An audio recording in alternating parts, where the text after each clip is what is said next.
Well, hey, when did you start watching the episode? Like, when did you watch it last week? Like we said we were going, like right after the episode. No, I held off and I just watched it last night. Yeah, I literally watched it today at work. Like I woke up today and as I was walking out the door, I had this like forgot to do my homework feeling like at school, like, oh shit, I didn't watch the episode we were supposed to. And I remember making time like during the week to watch it like several times. Like I made plans to watch it with Ace. Then I was going to try and get Bailey into the show and we were going to watch it. And nobody, like, I never watched it. And then I did today at lunch. Like, I had took my lunch today with me to work. Yeah. And, but what'd you think? Did you like it? I liked it a lot. I did not think, because even last week, you know, when we were thinking about, like, what might be next week or whatever, and you said backstory, and I was like, there's no way. They're already halfway through the season. And then we literally spend half of the episode with just what is going on, or, you know, what is the history of Aziraphale and Crowley. Yeah, showing that they're... It's like, oh, well, we got backstory. Yeah, they've been friends for a while. I was 100% wrong.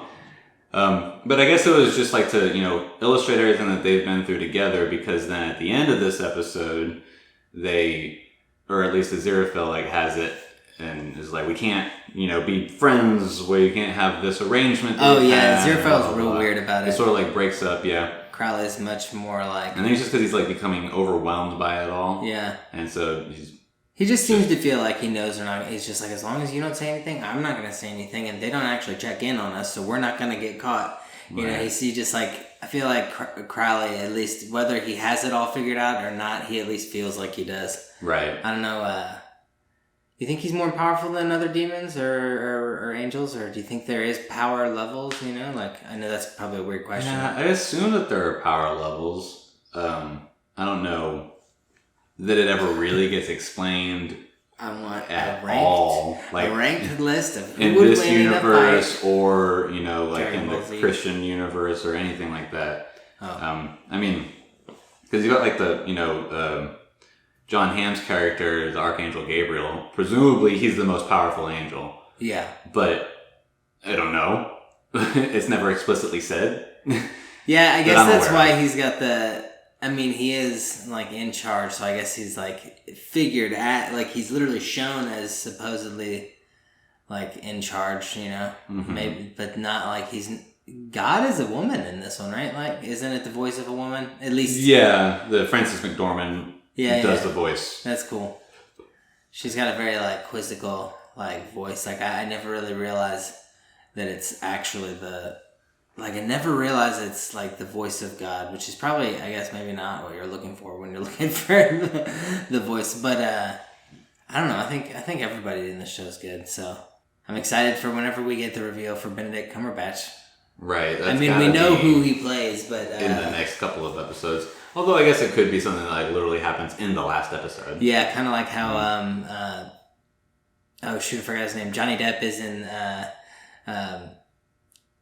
oh man, that's 21 Jump Street 2. Or 21 Jump Street. He was in the end of it. Yeah. Right.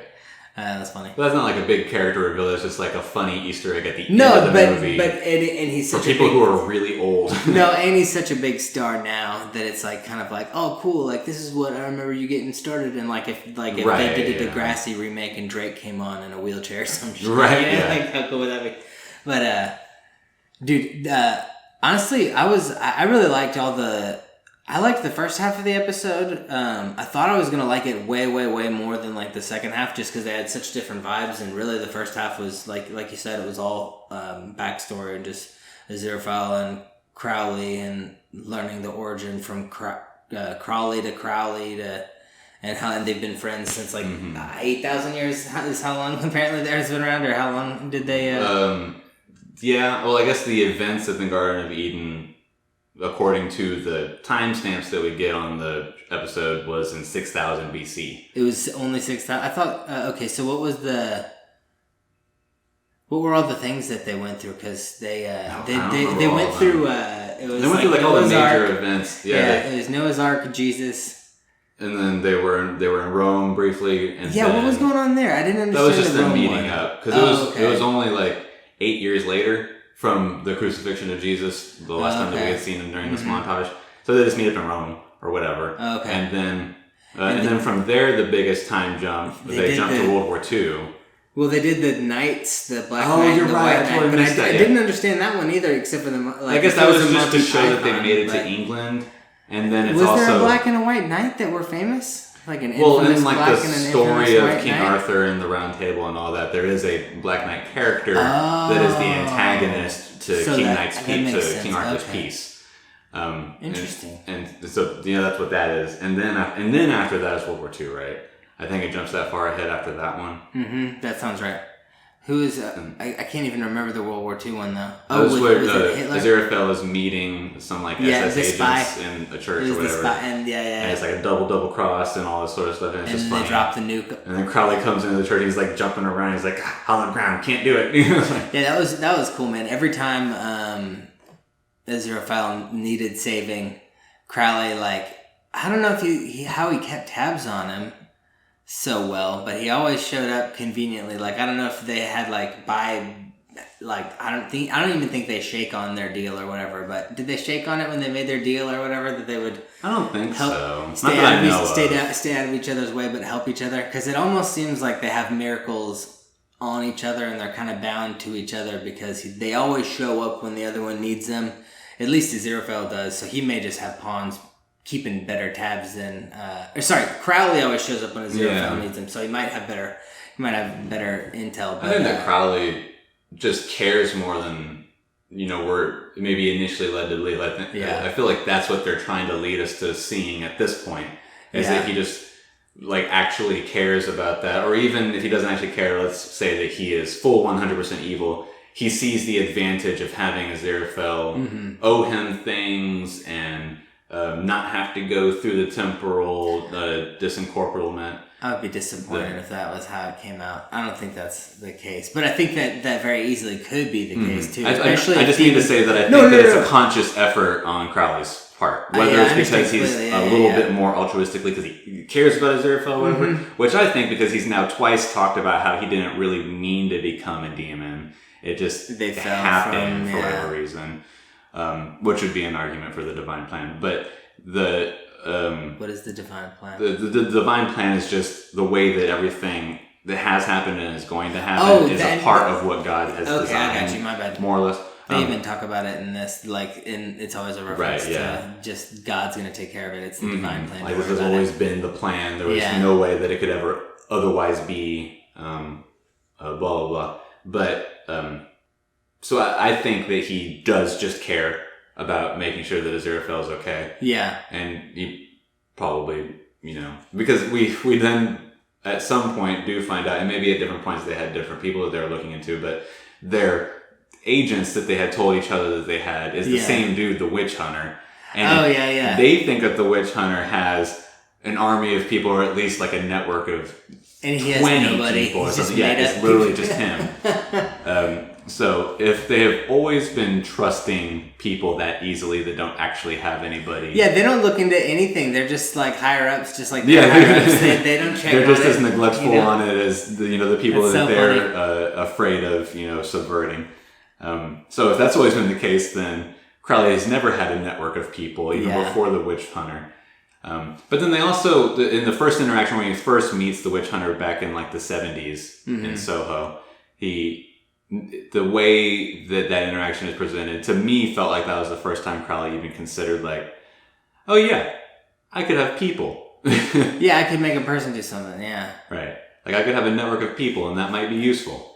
Man. It seemed to be how it was presented. It did come off that way. But it was also just a way to introduce us to that character when he was younger, and then for the gag of it cutting to present time, and then they're meeting in the coffee shop, and he's like, "How's your father doing?" Because he doesn't know that Crowley's a demon,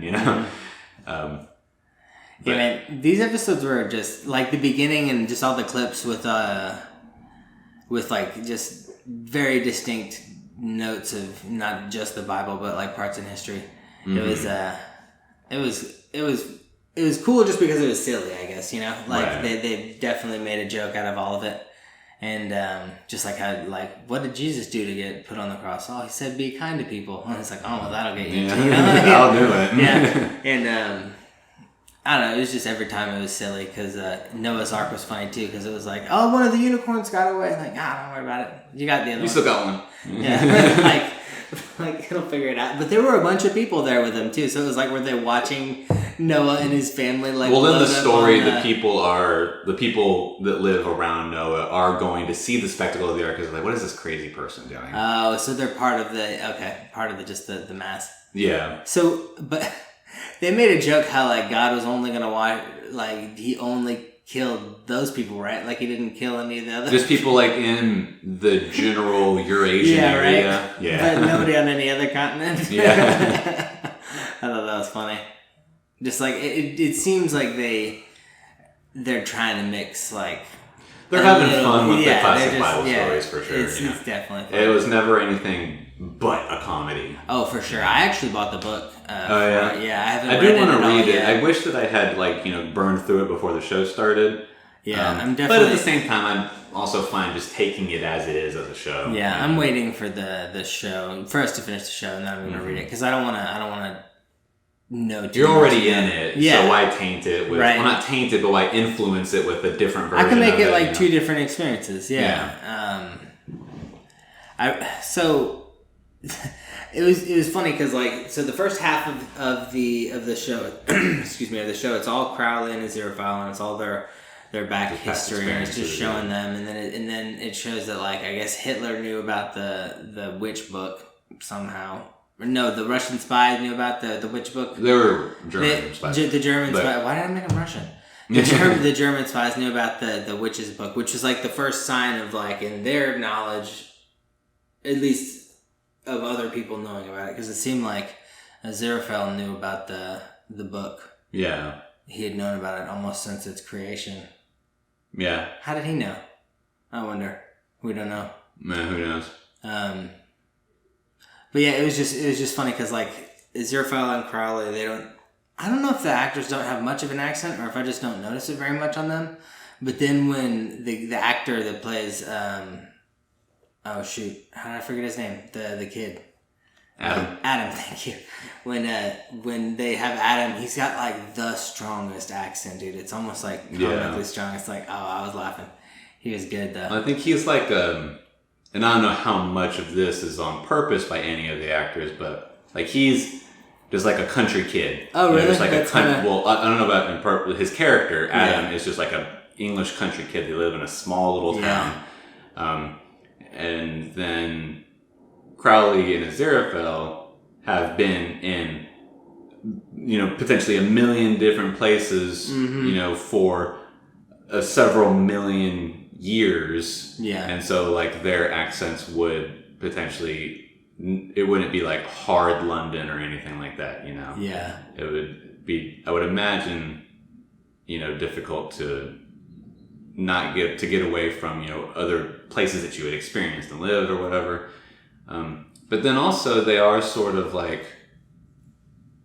because then there's that one time where Aziraphale calls the witch hunter, and then says something, and then the witch hunter calls him a poshy southerner. Yeah. So they do have, or at least the character is given to have an accent that is noticed by this Scottish guy. I always forget about that other kid that's a descendant of the Knights Templar or whatever. He's some descendant witch hunter. Yeah. And he found the witch hunter colony, and so he's going to where... well, it's not a colony, it's just the one dude. Yeah, but now it's a colony. It's a troop, sorry. Yeah, so, I mean, honestly, I feel that guy's gonna fall for that girl, and the kid's not gonna be evil, and Crowley and Aziraphale are gonna somehow make it all work out, and it's gonna be a happy ending, which is fine. I think it's gonna be funny the whole way, right? And, I think there's a bit of a hint that Adam is gonna be okay, or good, or something like that. I hope so. I mean, it's because he's sort of subconsciously, certainly subconsciously, because he doesn't know that he's got these powers yet, or at least we assume he doesn't know he has these powers. He got rid of a nuclear reactor at a nuclear plant. Yeah, I actually didn't understand that part. I was confused when I watched that today. I didn't know what. Well, he decided whenever because he runs into the witch, right? Into anathema, and they're talking about things. She invites him in for tea, and they're just talking about stuff. Yeah, she's talking about all the stuff that she's kind of passionate about and cares about, and they sort of connect on a couple of things because he's kind of she mentions something about how nuclear power is bad, And then he's like, yeah, one time we went to a nuclear plant on a school trip, and I thought it was really boring. So yeah, I don't like nuclear power either. You know, and he had done it at some. And then, and so then she like gives him some magazines, and she's like, if you're interested in some of the stuff that we talked about, here's like some more stuff that has to do with that. And he's reading them, some more literature. And he's reading one about nuclear power, and he's like, man, this article is dope. And then he falls asleep, and then in the middle of the night, a nuclear power plant goes down. And then they go to investigate, and the entire core from the reactor is gone. Yeah. And in place is one of the lemon drops that he was eating at bedtime, and so that's why we know that it had to do with him. Okay, I get it now. So it's there's that's a bit of foreshadowing that he, one, is coming into his power. Yes. And then two, he's doing things, and potentially when he realizes he has the power, will consciously do things that he believes in, and maybe those beliefs are just average person beliefs as opposed to somebody being raised to be the Antichrist. Well, he seems very not influential, but influency. No, I'm just kidding. He seems like he can be influenced, and not that that's good or bad. I'm not saying like he's got like a weak will or anything. I'm just saying I think like if you hit him logically, like that chick, the witch or whatever, is talking to him about all this stuff. He's like, oh, that's interesting. Yeah, you're making sense. He believed her, and now he didn't like nuclear reactors or whatever, even though you should like nuclear power. Nuclear power's fine. But he didn't like it, so he got rid of it, which is funny. But do we know what time this, like what year is? I mean, is it current? I think it has era, said, or is it like, it's in the present. I don't know that it's literally 2019. Okay, but it's in the 20-teens. Yeah, okay. I'm assuming. Yeah. Maybe in the 2020s, but it's in at this point in time. Yeah. So far, I really like Adam. He's just a cool kid. Like he's super confident and he's good with his dog. And then they made like a real big deal about the hellhound going into the witch's house, and they had the upside down horseshoe like protecting the door. But like honestly, I think it had something to do with Adam coming into his power, because he came through the door first, and he was like, no, he didn't. Francis McDormand, the voice of God, comes in at that moment and says, and so whenever dog went through the threshold, a little bit more of hell burned away. Yeah, what does that mean? That the dog is just that much less evil now. Oh. I didn't get that. I get it now, but... So I think that's another sign that he's obviously not the Antichrist as intended. Yeah. And I think that that's going to be part of the ending joke. Yeah. Is that, these two kind of idiot people that work for the two sides let this mistake happen, and then just ended up being good for humanity. Yeah. Yeah, it couldn't have worked out better, because if they had influenced him, for sure something would have could have definitely gone wrong. Oh yeah, Crowley was doing the But this kid just got a raising, just a childhood of a normal human, as normal as possible, and so has relatively normal human values. And like his parents were eating dinner and watching TV, like all sitting at like the couch, like as almost like an Americanized version of what you think of as like the family, like so, I don't know. Yeah. I know that's not common in everybody. We didn't even do that really, but I know that is like an image that people have of like what like just a basic family just like gathered around the TV and eating together. Yeah. But that is something that's fun to do. So I don't know. It seems so like they couldn't have done a better job. Yeah, exactly. By fucking up so bad, they couldn't have done a better job, like you said. Yeah. And I think that's going to be like the ending joke, more or less. Yeah. But we also don't know exactly how other things are going to happen, because the four horsemen are going to ride out. We've already seen War get, her sword. We saw Famine get his scales.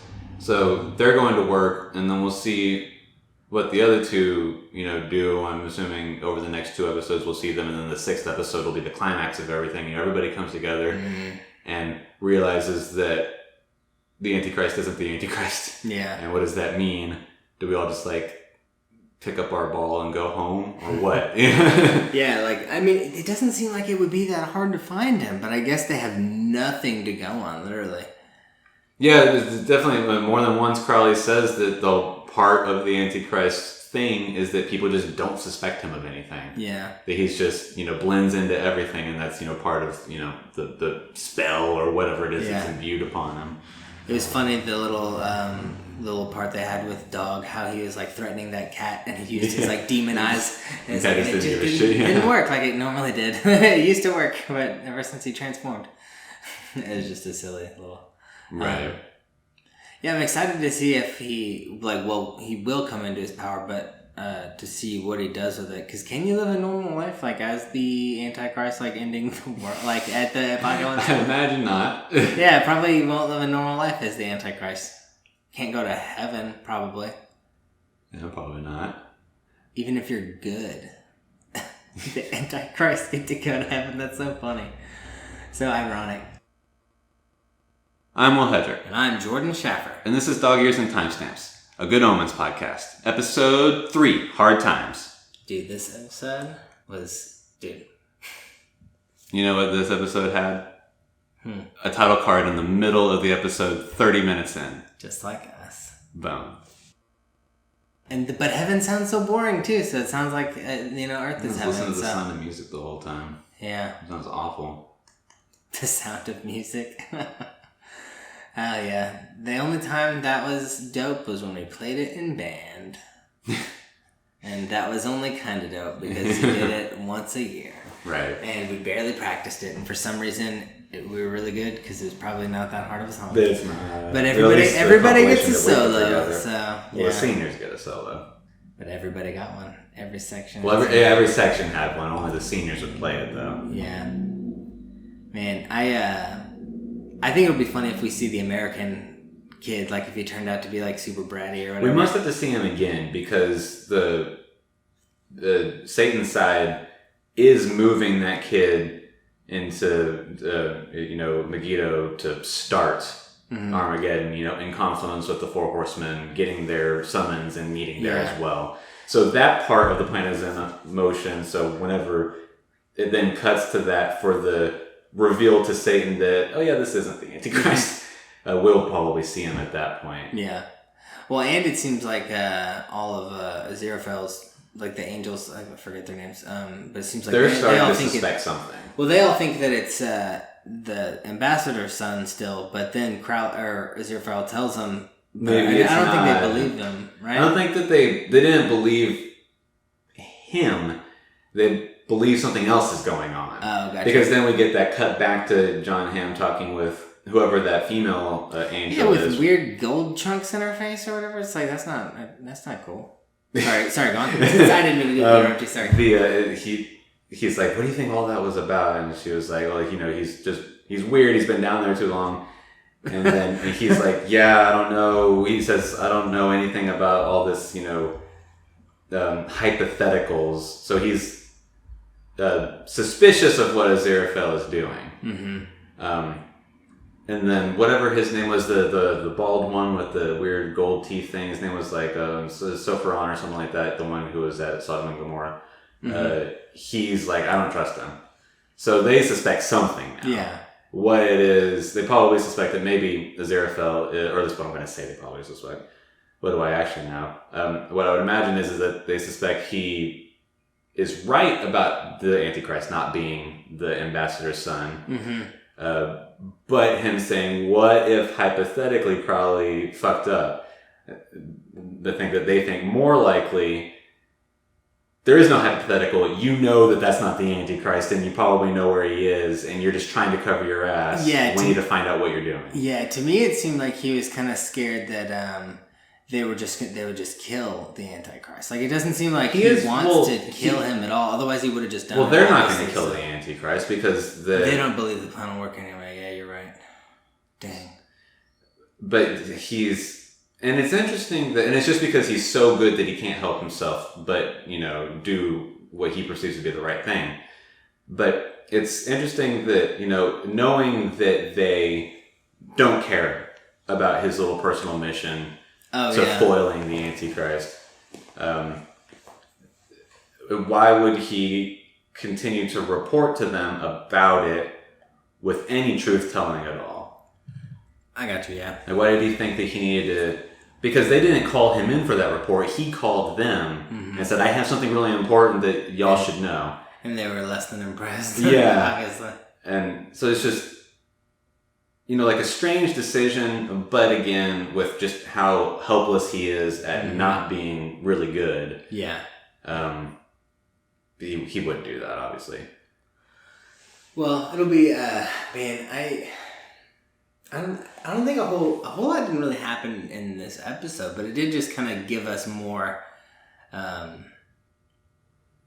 don't know, more meat, so we know what we're dealing with when we get in a bit further, which is cool. We get more context of the two of them, right? And we for are the sake of the breakup at the end of the episode. Well, and we're only theoretically dealing with a couple days, right? Like, we're not dealing with like the years leading up to the end of the earth, because we already kind of did those, because we showed that it was just him having a normal upbringing, right? And I don't know, it's a. But then we also get the events that are going to bring all the characters together.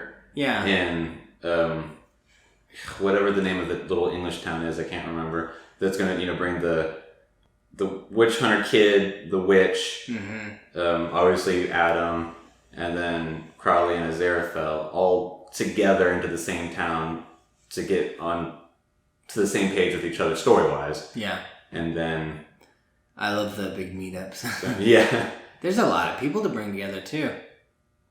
Yeah, because then at a point there's going to be, the four horsemen. We get to see Satan. The other demons that we have seen will. I think that everybody will finally be in one place at the end. Yeah. The sixth episode, whenever it's due to start, and that last big war is about to happen or whatever. So then, of course, everybody's going to be in the same place. Hell. Right. Hell wins. The end. Right. I'm just kidding. Does the Bible have an ending like that? What does it end like? God sets up his kingdom on earth. Oh, that's cool. That's a good ending. Wait, no, it's not, because where were Adam and Eve from? Earth. I'm so confused. What is his Where did kingdom? you think Eden was from? Well, after you said God set up, after space? you just said God set up his kingdom on earth, it was the end of the Bible. I was like, didn't that happen in the beginning of the Bible? So is it just a big circle? Well, he didn't have a kingdom back. The only living people at that time were Adam and Eve. Oh. There were angels, as we've seen even just in this, show. But he was in heaven. God. Yeah. Oh. That makes sense. You think God likes heaven? Maybe not. You think God's just looking for its purpose? Man, that's too deep. No, I'm just kidding. I don't really know what else is gonna happen, dude, because we just keep bouncing around the last few days before Armageddon. I don't know anything about the Bible, so I don't know any of the. I can't predict anything biblically. I can't predict anything historically, because I don't think that matters. Right. I don't know. That it doesn't really. Aside from just giving literal a setting for this story, it doesn't matter at all. I don't know, and it's stuff that we talked about a little bit last week too, because the end times are signaled by the rapture, which is when all the true Christians disappear. All the true Christians in innocence, very young children that don't have any conscious decision about what to do, about belief.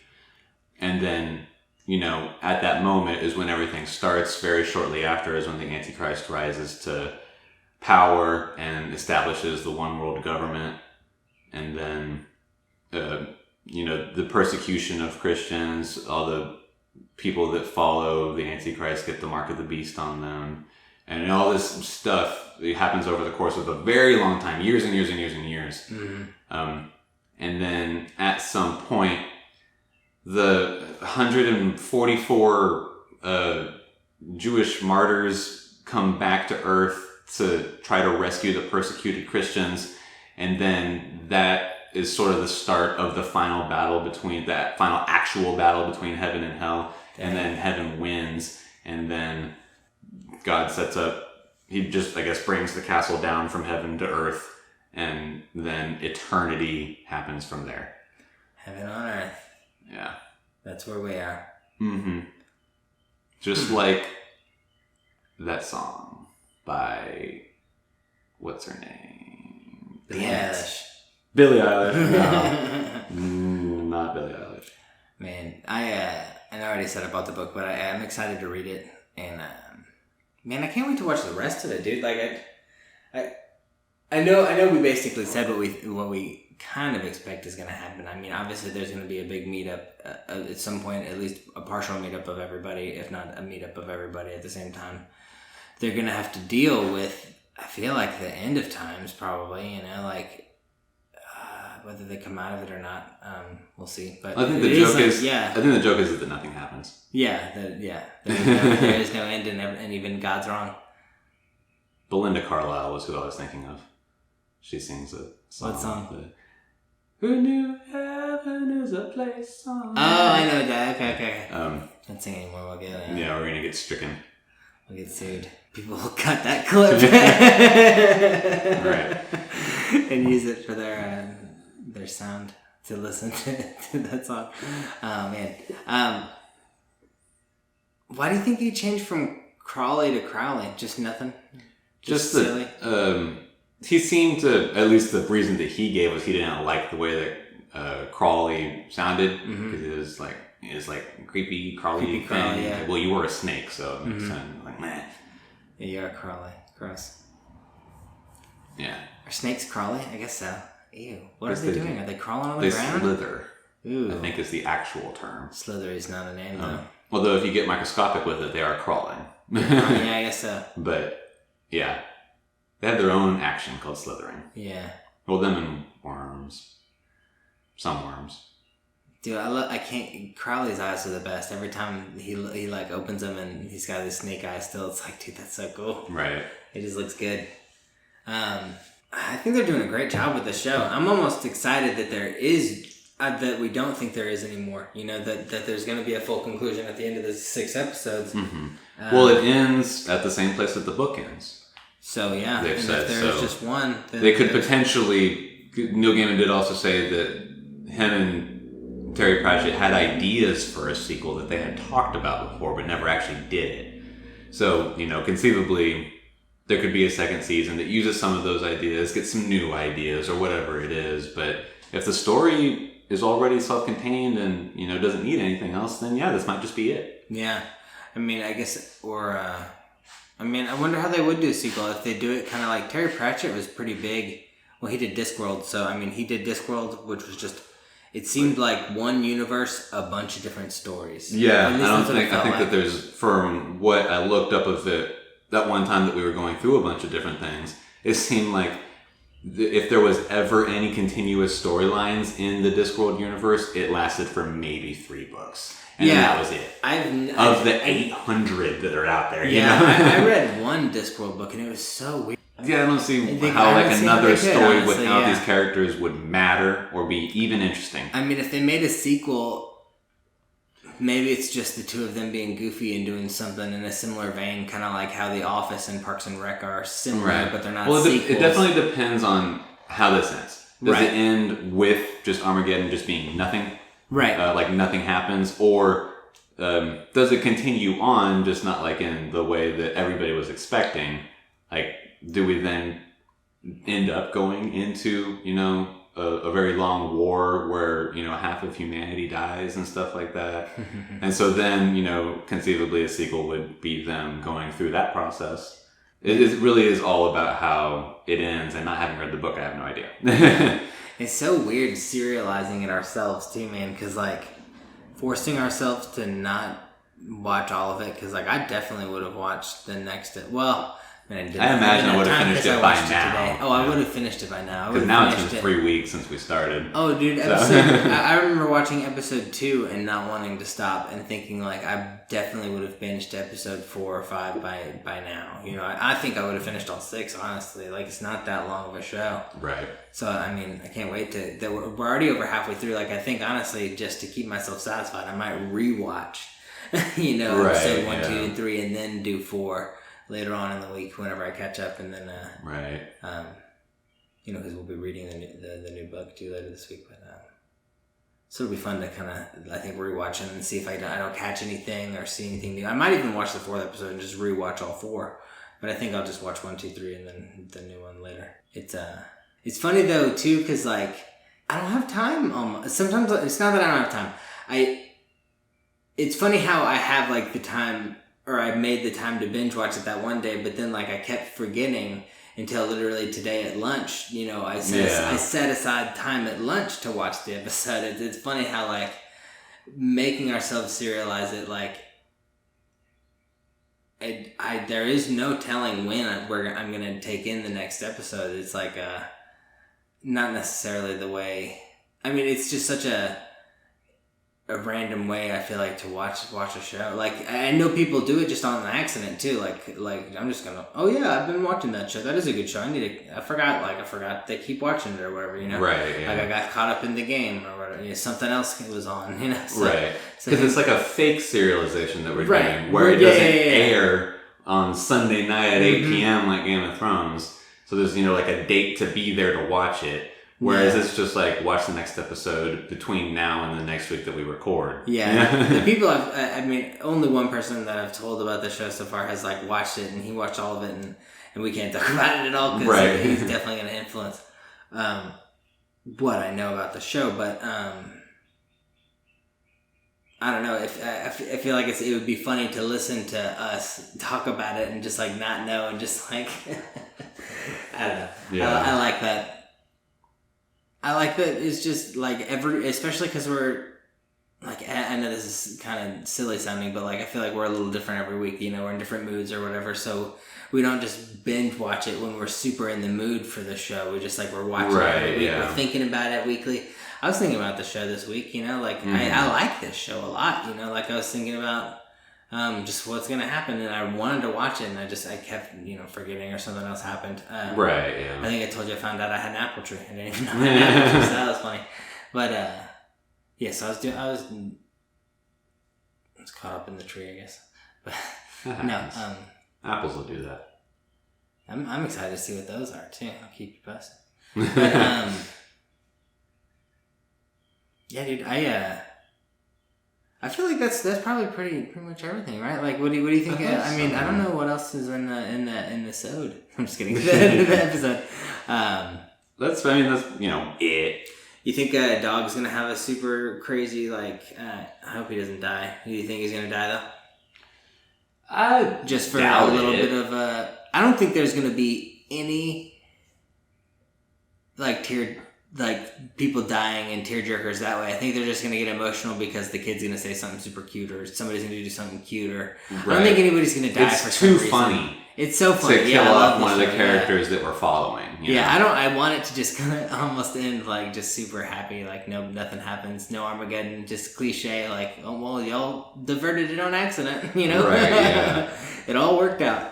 Yeah, it's like nobody knew. It's too light and too funny. It's for them to kill Aziraphale or Crowley, I feel like. I think so, yeah. I mean depending on how they do it, if they do it, maybe it could be interesting and worthwhile, but it just doesn't fit what we've watched so far. I guess one thing we didn't talk about is we don't know what Crowley needed the holy water for, but he needed it so bad. It's insinuated that whenever, because of the interactions that they had been having, he was concerned that potentially that would get found out, and he didn't want to deal with what Satan would put him through. So the idea was to use the holy water on himself, which would just obliterate him immediately, as opposed to having to go through an eternity of torment from Satan. Yeah, that would. It's my assumption. That's the way that they paint it. Yeah, I thought he was gonna try and like assassinate Satan or something with it. Like I don't know. I went super weird with it. I don't know why. I just figured like he went so far out of his way to make sure he was going to get it. Like he was going to pull off some big heist to steal it from a church. And I think it's just because that's how terrible it would be to spend an eternity being tortured by Satan. I guess so. Yeah, that makes sense. I mean, that's enough. That's enough to go through a lot. So it was cool. That's the way that they painted it. No, you're right. It doesn't need to be. Yeah, it doesn't need to be more than that because that's pretty bad.